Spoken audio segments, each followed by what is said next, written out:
Parliament ఎన్నికల ప్రచారంలో భాగంగా చేవెళ్ల పార్లమెంట్ కాంగ్రెస్ పార్టీ అభ్యర్థి రంజిత్ రెడ్డికి మద్దతుగా ఈ నెల 6న ప్రియాంక గాంధీ తెలంగాణకు రాబోతున్నట్లు కాంగ్రెస్ నేతలు తెలిపారు. ఈ నేపథ్యంలో తాండూరు పట్టణంలో విలేమున్స్ గ్రౌండ్లో జరిగే బహిరంగ సభ ఏర్పాట్లను వారు పరిశీలించారు.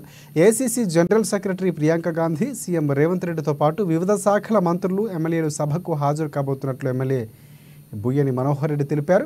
అనంతరం తాండూరు ఎన్నికల ఇన్ఛార్జ్ కొనగాల మహేష్ తాండూరు నియోజకవర్గ నాయకులతో కలిసి సభాస్థల ఏర్పాట్లను, హెలిప్యాడ్ను పరిశీలించారు.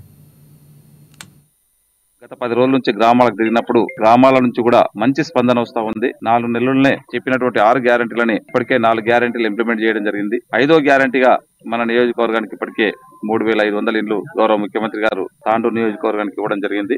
రుణమాఫీ కూడా ఖచ్చితంగా ఆగస్టు 15th రోజు ఇస్తామని చెప్పి గౌరవ ముఖ్యమంత్రి గారు చెప్పారు. ఖచ్చితంగా ఇప్పించే బాధ్యత ఒక ఎమ్మెల్యేగా తాండూరు నియోజకవర్గంలో ఉన్న వారికి అందరూ కూడా, రైతాంగానికి అంతా కూడా నేను ముందలుండి వాళ్ళకి ఇప్పించే గురుతర బాధ్యత నేను తప్పకుండా తీసుకుంటానని చెప్తున్నాను. ప్రియాంక గాంధీ గారు ముఖ్య అతిథిగా రాబోతున్నారు. వారితో పాటు ఈ రాష్ట్ర ముఖ్యమంత్రి, ప్రజాపాలన అధినేత రేవంత్ రెడ్డి గారు రాబోతున్నారు. దీపాదాస్ మున్షి గారు, అలాగే అతిరథ మహాదారులందరూ కూడా తాండూరుకి విచ్చేస్తున్నారు. ఈ సందర్భంగా 4 నెలల ఈ ప్రజాపాలన యొక్క ఫలాలు ప్రజలకు అందిన విధానాన్ని వివరిస్తారు. తో పాటుగా దేశవ్యాప్తంగా వీస్తున్నటువంటి కాంగ్రెస్ అనుకూల గాలిని ఈ తాండూరు నుంచి, తెలంగాణ రాష్ట్రంలో తాండూరు నుంచి